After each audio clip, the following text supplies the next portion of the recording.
आणि अतिशय चांगल्या पद्धतीने विकास कामं केलेले आहेत। आतापर्यंत इतका निधी आमच्या मतदारसंघात कोणीही दिलेला नाही। गेले जवळपास 35 ते 40 वर्षात पहिल्यांदा एवढा निधी आलेला आहे। एमआयडीसी होणार, जल्लोष होणार। पण दादांच्या कर्तृत्वाने, दादांच्या कामामुळे आज कुठं कुठं तिने निधी दिला नाही असं झालेलं नाही। पूर्ण एक ऐतिहासिक विजय धैर्यशील दादाने मिळवलेला आहे।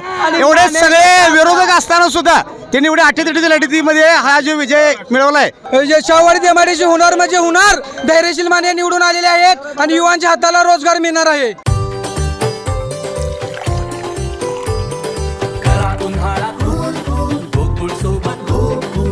गोकुळ सोबत गोकुल। दर्शको नमस्कार, मी आता धैर्यशील माने यांच्या कार्यालयाच्या बाहेर आहे। कार्यकर्त्यांच्याकडून जर का बघायला गेलं तर जल्लोष सुरू आहे। एकंदरीत जर का बघायला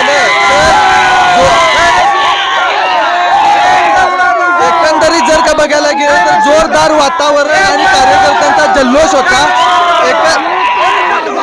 कार्यकर्त्यांचा काय प्रतिक्रिया काय? खऱ्या अर्थानं या ठिकाणी धैर्यशील माने दादा हे गेल्या पंचवार्षिक वेळी खासदार होते आणि त्यावेळी 8,200 कोटी रुपयाचं काम, विकास काम हे 6 तालुक्यामध्ये चांगले प्रचंड केल्यामुळं यावेळी सुद्धा दुसऱ्यांदा धैर्यशील माने दादांना लोकांनी चांगली पसंती देऊन दुसऱ्यांदा या ठिकाणी पार्लमेंटमध्ये पाठवण्याचं या ठिकाणी योगदान दिलं आहे। मी हातकणंगले लोकसभा मतदारसंघातून आहे। दादांच्या मतदारसंघात दादाने अतिशय चांगल्या पद्धतीने विकास कामं केलेले आहेत। आतापर्यंत इतका निधी हातकणंगले आमच्या मतदारसंघात कोणीही दिलेला नाही। गेले जवळपास 35 ते 40 वर्षात पहिल्यांदा एवढा निधी आलेला आहे। एमआयडीसी होणार, जल्लोष होणार। काय सांगाल कुठलं गाव? नमस्कार, माझं नाव कुशिरे, पन्हाळा तालुका।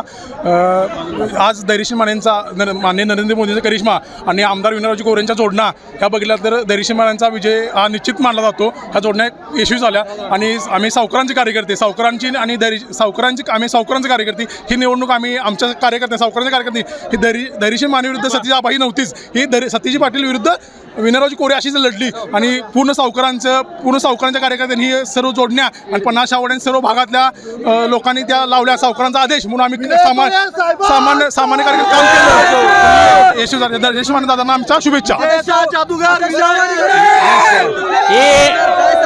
ही निवडणूक म्हणजे अटीतटीची निवडणूक होती आणि या निवडणुकीत जेणेकरून आज एवढी धाकधूक चालली होती की जेणेकरून 500 का 1000 500 का असा, पण दादांच्या कर्तृत्वाने, दादांच्या कामामुळं आज कुठं कुठं तिने निधी दिला नाही असं झालेलं नाही।